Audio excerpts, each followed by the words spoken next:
Nós celebramos o 17º domingo do tempo comum e a palavra de Deus nos apresenta a exigência do reino de Deus e o aborda através de duas perspectivas, tal como o padre dizia no ato penitencial, como o investimento a ser feito e também, olhando aí o final dos tempos, a separação que o Senhor fará entre aqueles que aderiram ao reino e aqueles que não aderiram. Portanto, uma primeira definição importante: o reino de Deus, por mais que sejam categorias, não é? Muitas vezes relacionadas à política, à governança, não tem diretamente relação direta com essas realidades. Orígenes, um dos primeiros pais da igreja, lá nos primórdios, dizia, através de uma expressão grega, que Cristo é autobasileia. Basileia é reino, ele é o reino. O reino de Deus não é algo, é alguém. É o próprio Senhor vivendo em nós. Esse é o sentido do reino. E quando nós entendemos isso, nós percebemos que não existe competição. Não há nada mais precioso, nada mais importante que Deus mesmo vivendo entre nós. É por isso que é muito belíssima a primeira leitura de Salomão. Eu fico imaginando, se nós tivéssemos a oportunidade, e nós temos sempre de estar com Deus, mas tal como teve essa revelação pessoal Salomão, e o Senhor olhar para você e falar: pede o que você quiser e eu te darei. Gente, não é o Padre Jonas falando isso para você. Não é uma pessoa muito rica. É Deus mesmo que está acima tanto da realidade material quanto da realidade espiritual. Ele olhar para você e perguntar: o que é que você quer? Talvez nós pediríamos que uma pessoa muito querida retornasse. Talvez pediríamos uma cura que não temos resposta. Talvez pediríamos, não sei, riqueza, talvez inteligência. Mas Salomão, como era um homem de Deus, ele pede algo muito mais precioso ao Senhor. Presta atenção. Salomão pede um coração compreensivo. E o que é um coração compreensivo? Não é um coração frouxo, desculpa dizer desse jeito. Não é um coração mole. O que é um coração compreensivo? A palavra mais próxima disso talvez seria empatia, não é? A capacidade de entender o outro. Um coração compreensivo é aquele que consegue entender os processos, consegue entender a situação e, portanto, consegue governar direito. Por exemplo, quem é pai e mãe sabe, você não vai tratar a criança com o rigor de um adulto, certo? Ninguém vai fazer isso, porque você compreende. É por isso que as crianças, nós admitimos algumas coisas, sim ou não? Porque é um processo. Uma hora vai parar. O duro é quando não para, né? Mas o objetivo é que se desenvolva, o objetivo é que cresça. E um coração compreensível é capaz de entender cada momento, cada circunstância e responder de maneira correta à circunstância que se está ali. Isso para governar é ótimo, não é? Porque um coração compreensível, ele consegue trabalhar com pessoas melhores que ele muitas vezes.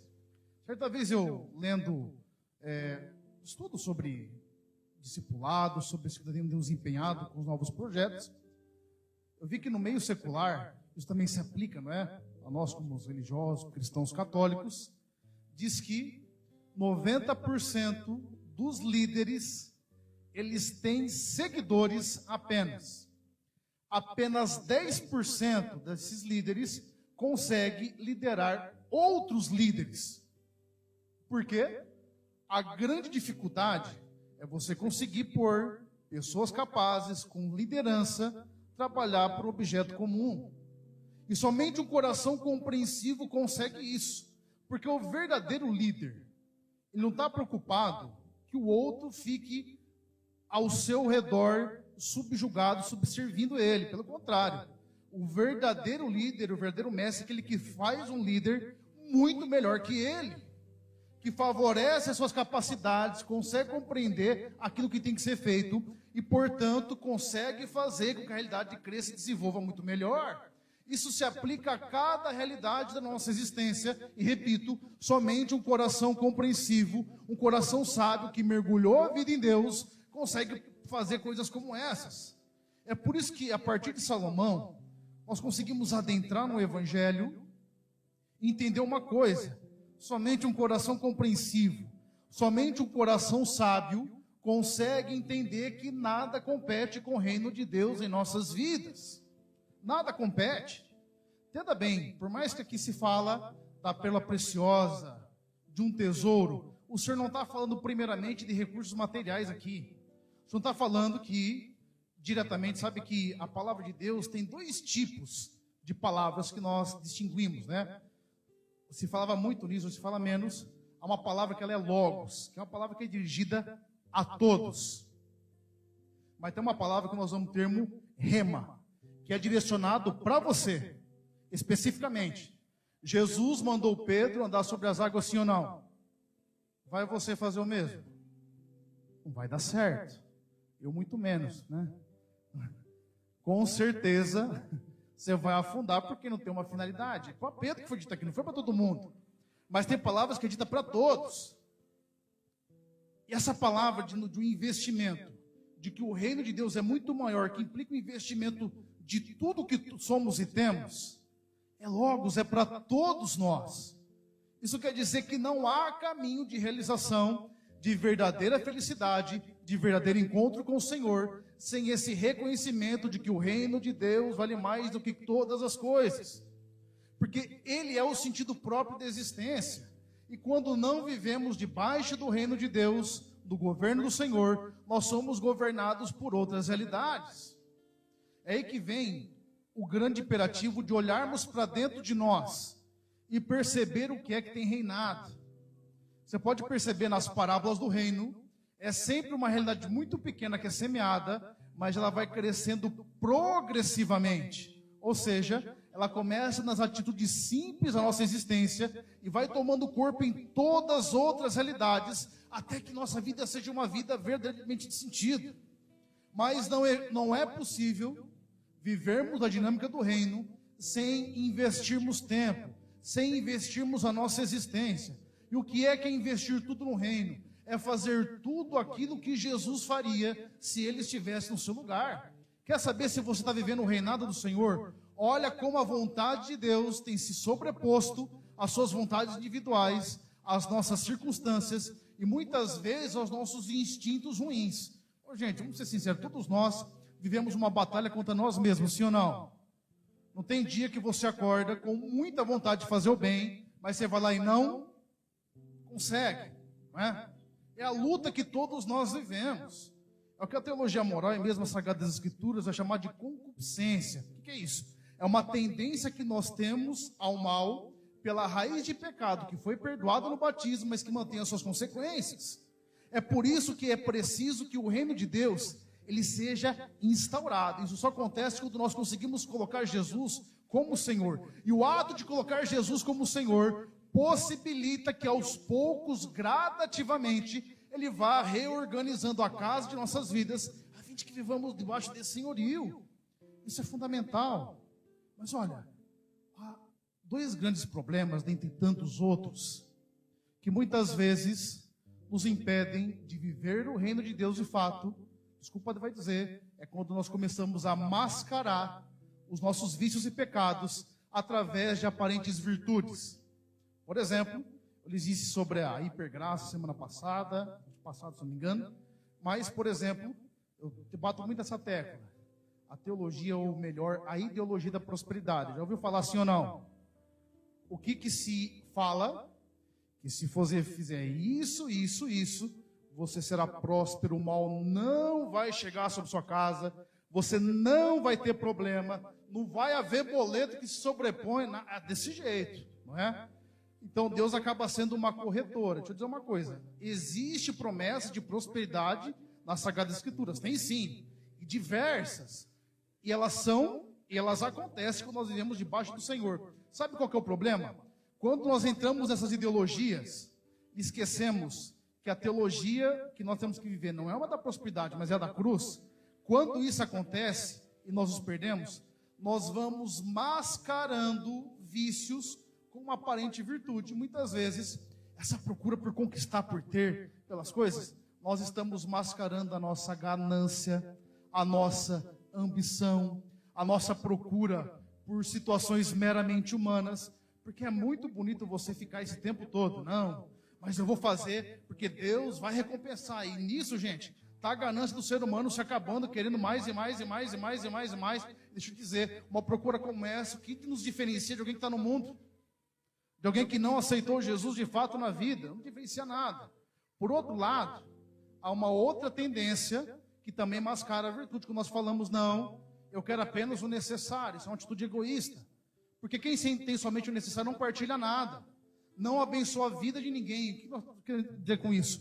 Quando Jesus reina em nossas vidas, Ele traz uma existência nova, que não se pensa de maneira mais individual, que não se pensa mais a partir de procuras mesquinhas, porque o reino do Senhor, Ele sempre nos leva para uma realidade muito maior do que aquela que nós estamos contemplando. É por isso que hoje, o que o Senhor pede de cada um de nós? Que temos um passo em direção a Ele, mas um passo concreto. Na nossa vida afetiva, nos nossos relacionamentos, na nossa existência.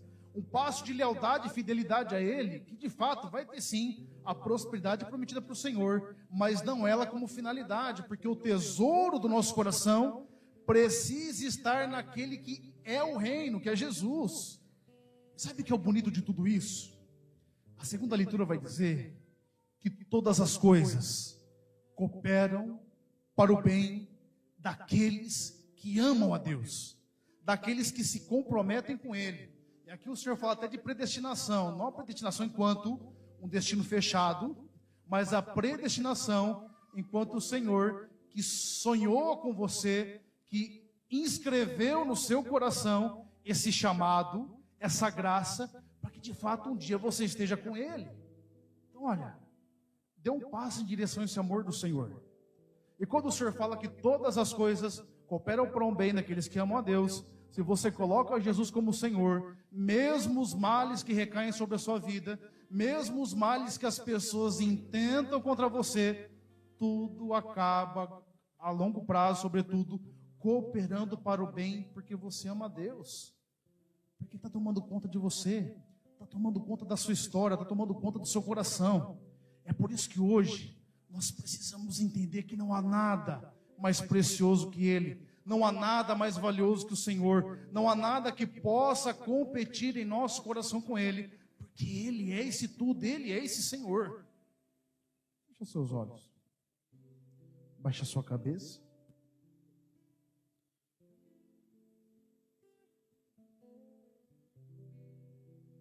O que é que você, que tem lhe impedido, aliás, de investir sua vida no Senhor? Sabe, algumas vezes já lhes disse, e tenho certeza que você já ouviu isso, que o tempo é o bem mais precioso que nós temos. O tempo é irremediável, ele acontece. É tão bonito que Santo Agostinho perguntava, olha, se eu reflito sobre o tempo, parece que eu sei o que é o tempo, mas se alguém me pede para explicar, já nem sei como explicar. Porque o tempo é um espaço no qual nós podemos construir riqueza. Mas riqueza alguma é capaz de comprar mais tempo. Olhando rapidamente para a sua existência, quanto tempo da sua vida está empregado para a vivência do reino de Deus? Pensa aí na sua casa. Quem é que tem reinado? Pensa aí no seu coração, nos seus afetos.